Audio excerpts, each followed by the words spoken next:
তুমি কোথায় যাচ্ছ সেটা কিন্তু জানতে চেয়েছি। সেটাও কি আমি জানতে চাইতে পারি না?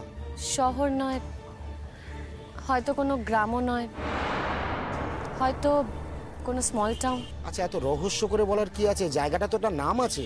কলকাতা থেকে 200 কিলোমিটার দূরে রাহুলদা। আচ্ছা, স্বেচ্ছা নির্বাসন নিলে, তাই তো?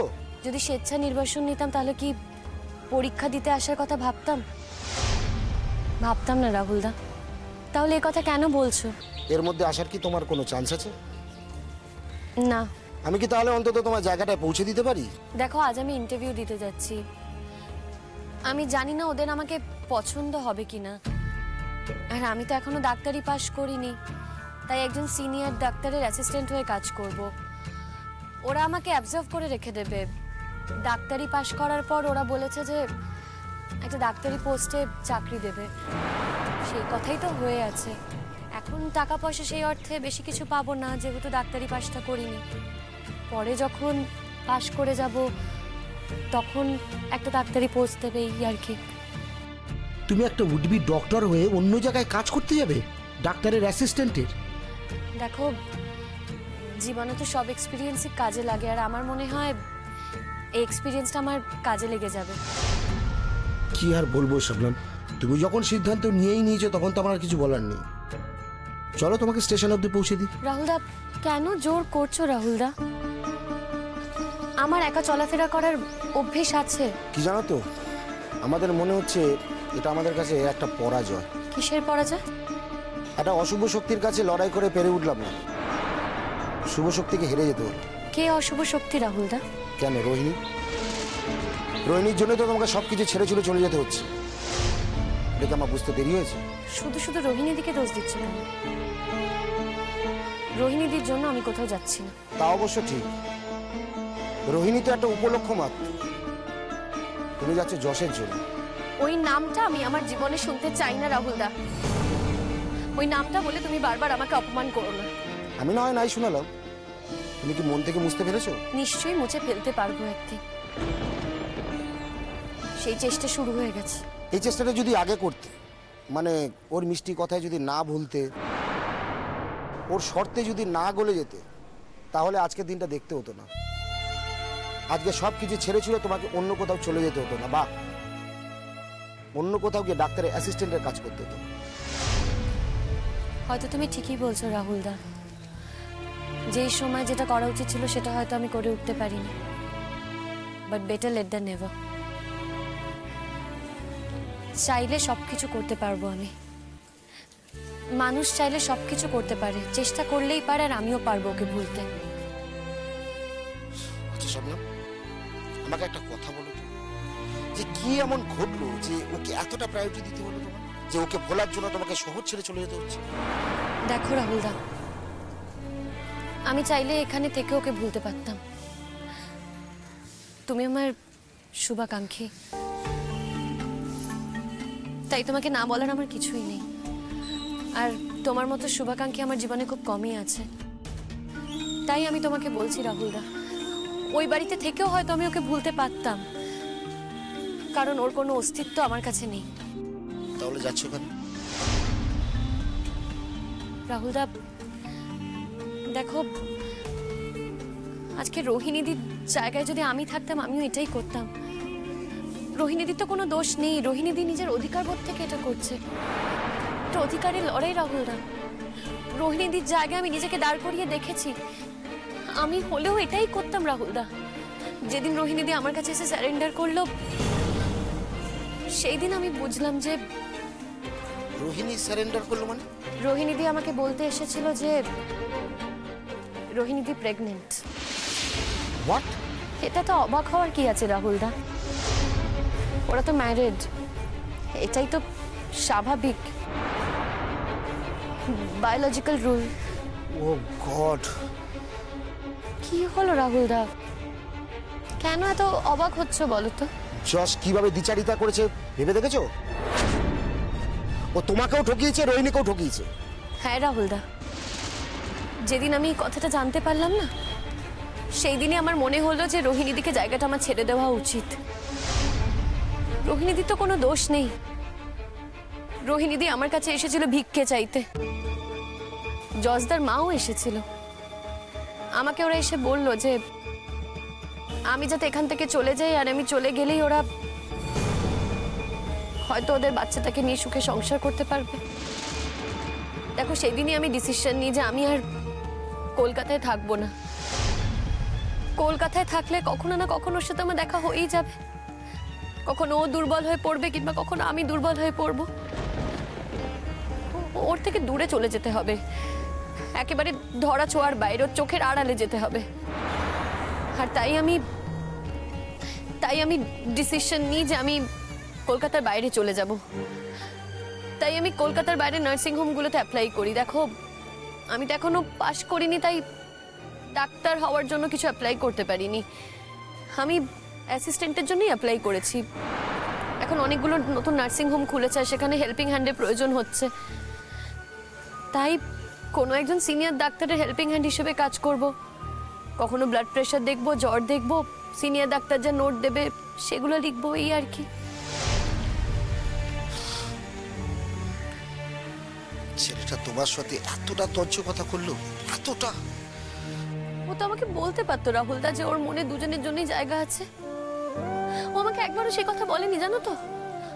ও আমাকে বলেছে যে ওর রোহিণীদির জন্য কিচ্ছু নেই, ও আমাকে ভালোবাসে, রোহিণীদিকে ভালোবাসে না।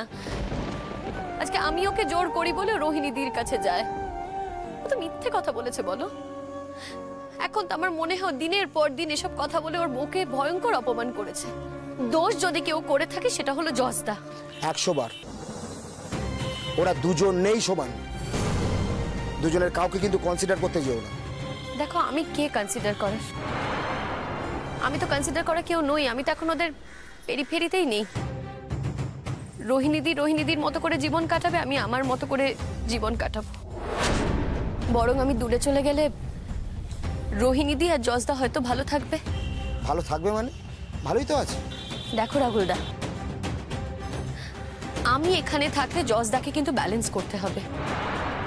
ব্যালেন্স করতে হবে এটা বোঝানোর জন্য যে ও রোহিণীদিকে ভালোবাসে না, ও আমাকে ভালোবাসে। আর তার জন্য অকারণে ওকে রোহিণীদির সাথে খারাপ ব্যবহার করতে হবে। তাই আমি এখান থেকে চলে গেলে সব ঝামেলাই চুকে যায়, আর কোনো ঝামেলাই থাকে না। আর তাছাড়া একটা বাচ্চা আসছে, সেই বাচ্চাটার তো কোনো দোষ নেই। সেই বাচ্চাটা তার কোনো হিসেব নিকেশ জানে না। আমি এখান থেকে চলে গেলেই হয়তো ওরা ভালো থাকবে। ওরা থাকুক না নিজেদের মতো করে ভালো, অন্তত আমার জীবনে না জড়ালেই হলো। আমি যশকে কোনোদিন ক্ষমা করতে পারবো না, কোনোদিন না। তুমি দেখো শবনম, ওর কোনোদিন ভালো হবে না। এই কথা বলো না রাহুলদা যে ও ভালো থাকবে না। আমি চাই ও ভালো থাকুক। হ্যাঁ রাহুলদা, আমি চাই, আর এটাই হয়তো আমার দুর্বলতা। দেখো, তোমার কাছে তোমার অগোচর কিছুই নেই। তুমি তো জানো আমি ওকে ভালোবাসি। আর যতই বলি আমি ওকে ভুলে যাব, আমার মন থেকে ওর সমস্ত জায়গা মুছে দেব, কিন্তু চাইলেই তো সবটা পারা যায় না রাহুলদা। ভেতরে ভেতরে হয়তো শুভেচ্ছা রয়েছে। ও ভালো থাকলে আমার ভালো লাগবে, আরো কষ্ট পেলে আমার খারাপ লাগবে। ও ভালো থাকলে হয়তো আমি ওকে ভুলে যেতে পারবো, আর খারাপ থাকলে হয়তো ওকে আমি কোনো দিন ভুলতে পারবো না। তাই রাহুলদা, প্লিজ এ কথা বলো না, প্লিজ। ঠিক আছে, তুমি গাড়িতে ওঠো, তোমাকে স্টেশন অব্দি পৌঁছে দিই। আজকে তোমার ইন্টারভিউ আছে বলে আজকে যে চাকরিটা হয়ে যাবে সেটা তো নাও হতে পারে। দেখো রাহুলদা, ওরা তো আমার কাগজপত্র দেখেছে, আর কাগজপত্র দেখার পর ওদের সাথে আমার ফোনে যা কথা হয়েছে তাতে ধরো 90% হয়েই গেছে। 10% বাকি সামনাসামনি দেখা করে কথা বলবে। আর আশা করি আমি ইন্টারভিউটা খারাপ দেব না। সে ঠিক আছে, কিন্তু আজ থেকে তো জয়েন নাই হতে পারে। হ্যাঁ ঠিকই। দেখো, যদি 2-3 দিন সময় লাগে তাহলে আমি পাশে কোথাও হোটেলে থেকে যাব। আর যদি দেখি সময় লাগবে তাহলে কিছু একটা করব, দেখা যাক কি হয়। ঠিক আছে, ওঠো।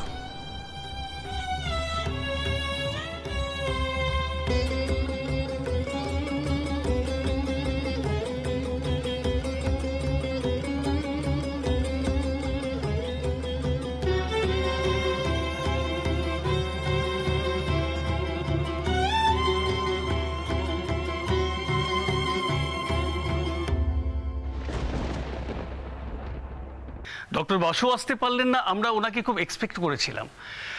উনি আপনাকে পাঠিয়েছেন, নিশ্চয়ই যোগ্য মনে করেই পাঠিয়েছেন। স্যার আমাকে কোনো কাজ দেবেন আর আমি সেটা করব না, অত বড় আমি এখনো হইনি আর হতেও চাই না। তবে আপনাদের এখানে এসে আমার বেশ ভালো লাগছে। আসলে কি, আমাদের এই হাসপাতালটা আমাদের জীবনের সমস্ত সঞ্চয় দিয়ে আমরা তৈরি করেছি, যাতে এই এলাকার লোককে চিকিৎসা পরিষেবার জন্য শহরে যেতে না হয়। সমস্ত রকম ইনফ্রাস্ট্রাকচার আমরা রেখেছি। এখন আমাদের দরকার কিছু ভালো ডাক্তারের। আসলে কি, কলকাতা থেকে এতটা দূর হওয়ার জন্য ভালো ডাক্তাররা এতটা দূর আসতে চাইছেন না, সেটাই হলো মুশকিল। অ্যাকচুয়ালি আমাদের দুজনেরই দেশের বাড়ি এখানে, সেটা আমাদের সুবিধেই হয়েছে। আমরা তো আছি, কিন্তু আমাদের বিভিন্ন ডিপার্টমেন্টের জন্য কিছু কর্মী চাই, কিছু নার্স চাই, কিছু ডাক্তার চাই। কিন্তু সকলেই যদি বলে যে কলকাতা ছেড়ে বাইরে যাব না, তাহলে এখানকার লোকেরা চিকিৎসা পরিষেবা পাবে কোত্থেকে বলুন তো? সমস্যাটা সেখানে। আচ্ছা, আপনি কি মেডিকেল কলেজে আছেন নাকি? আমার হাউস স্টাফশিপ সবে শেষ হলো, চেষ্টা করছি বাইরে যাওয়ার, হয়তো শীঘ্রই চলেও যাব। দেখুন, আপনারা সব ব্রিলিয়ান্ট স্টুডেন্ট। আপনারা সবাই যদি দেশের বাইরে চলে যান, তাহলে দেশটাই তো শূন্য হয়ে যাবে। পৃথিবীতে অনেক কিছু শেখার আছে আমাদের। আমি আমাদের মেডিকেল সায়েন্সের কথাই বলছি। অবভিয়াসলি আমরা তো চাইবো সেই শিক্ষাগুলোকে নিজেদের আয়ত্তে আনতে। সে কথা ঠিক, অস্বীকার করছি না। হ্যাঁ, আমরাও তো আমাদের জীবনের অনেকটা সময় বিদেশে কাটিয়েছি, লেখাপড়া শিখেছি। অবশ্য বিদেশের এক্সপোজারই আলাদা, তবুও তো আমরা দেশে ফিরে এসেছি। আমি যে ফিরে আসবো না এই কথা তো বলিনি। না না, আপনার কথা বলছি না, অনেকেই ফেলেন না। আচ্ছা, এবার তাহলে আমরা ইন্টারভিউটা শুরু করি। ওকে তো আবার ফিরতে হবে, এখান থেকে কলকাতা প্রায় 200 কিলোমিটার। আসলে সন্ধ্যের আগেই তো রওনা হয়ে যেতে হবে। আসলে এখানকার রাস্তাঘাটও তো খুব ভালো নয়। তাছাড়া রেজাল্টটা আমাদের আজকেই বের করতে হবে, আমরা ঝুলিয়ে রাখবো না। বিশেষ করে আমাদের এমার্জেন্সি আছে ডাক্তারদের ক্ষেত্রে। হ্যাঁ, আমিও রেডি, চলুন শুরু করা যাক।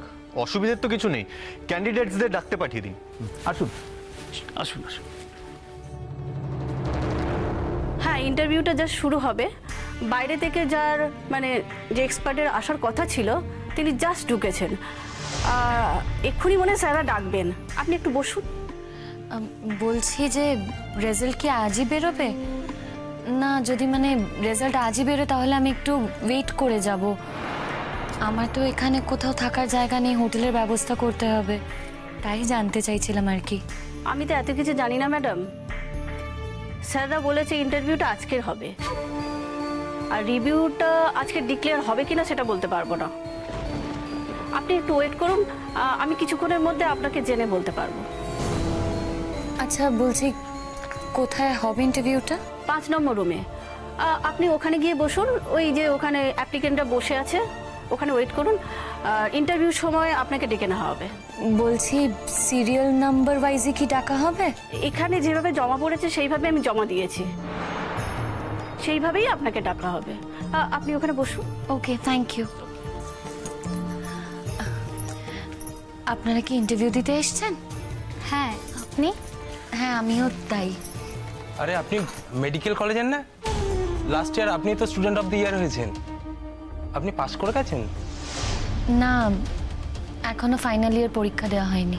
আমি তো জানতাম আজ শুধু ডাক্তারদের ইন্টারভিউ নেওয়া হচ্ছে, কিন্তু এখনো যারা পাস করেনি তাদেরও ইন্টারভিউয়ের ব্যবস্থা হয়েছে নাকি? না, আসলে ডাক্তার হিসেবে নয়, ডাক্তারের অ্যাসিস্ট্যান্ট হিসেবে অ্যাপ্লাই করেছি। পাশ করে যাওয়ার পর যদি ডাক্তার হই তাহলে ওরা ওই অ্যাবজর্ব করে রাখবে। এরকম কোনো পোস্ট আছে জানতাম না তো। হ্যাঁ, আমি পোস্টটা দেখেই অ্যাপ্লাই করেছিলাম। আমি ওদের জানিয়েছিলাম যে আমি এইভাবে থাকতে রাজি। তারপর ওরা উত্তর দেয় যে আমি ইন্টারভিউ দিতে আসতে পারি। সুমেধা রয়? হ্যাঁ, আমি। হ্যাঁ, আসুন আমার সাথে।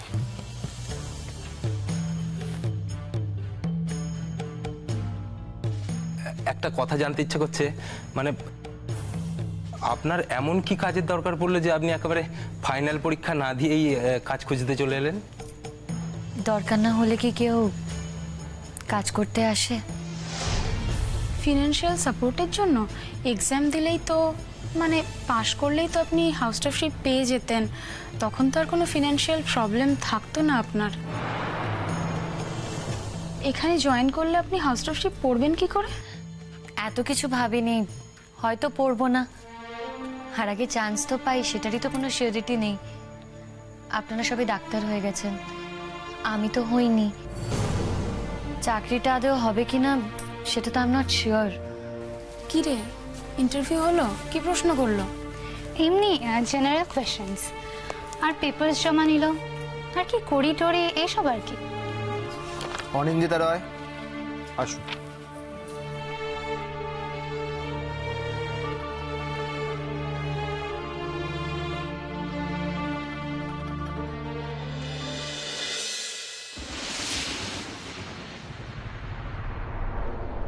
শবনম খাতুন?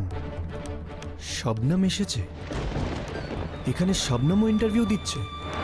কিন্তু ও তো এখনো মেডিকেল পরীক্ষায় পাশ করেনি।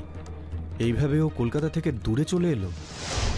ও নিজের জীবনটাকে এভাবে ধ্বংস করে দিতে চাইছে। ডাক্তারির ফাইনাল ইয়ার পর্যন্ত কি পরীক্ষা দেবে না ও? এই প্রতিশোধটাও কার ওপর নিচ্ছে? আমার ওপর কি?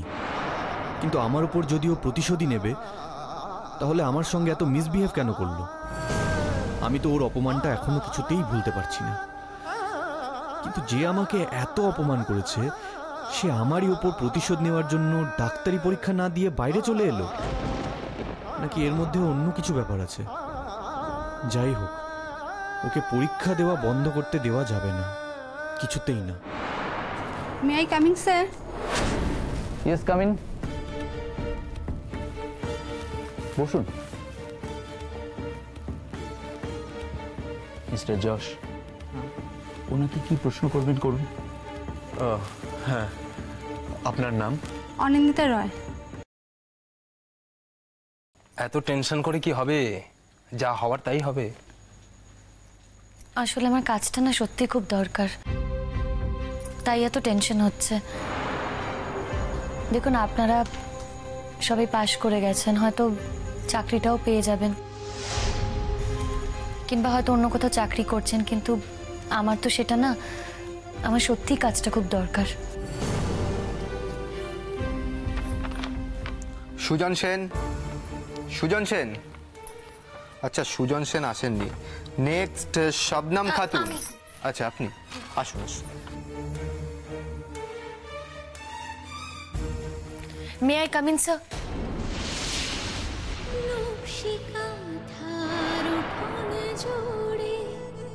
Yes, come in. কি হলো? ভেতরে আসুন।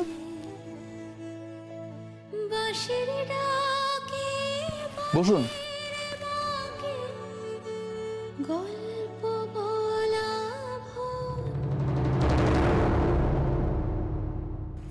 আপনার নাম? শবনম খাতুন। আপনার অ্যাপ্লিকেশনটা দেখেছি, চিঠিও পেয়েছি। আচ্ছা, আপনি তো ফাইনাল ইয়ার এখনো দেননি, তো চাকরিটা পেলে ফাইনাল ইয়ার দেবেন কি করে? আপনারা যদি সুযোগ দেন, আমি তাহলে গিয়ে পরীক্ষা দিয়ে আসবো। ডাক্তারি ফাইনাল ইয়ারের ক্লাস না করলে কোনো অসুবিধা হবে না। আপনি এতটা কনফিডেন্স পাচ্ছেন কি করে?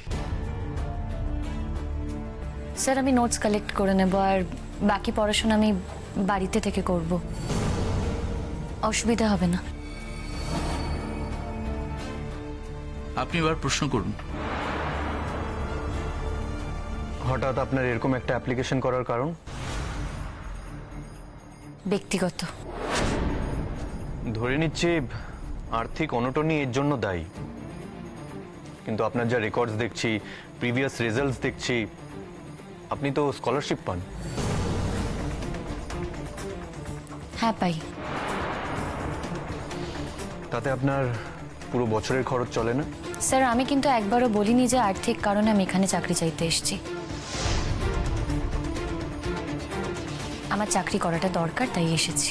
হ্যাঁ, আপনার এই কাজটা খুব দরকার, কিন্তু তার তো কিছু কারণ থাকবে। কি কারণে আপনার এই কাজটা প্রয়োজন, সেটা তো আমাদের জানতে হবে।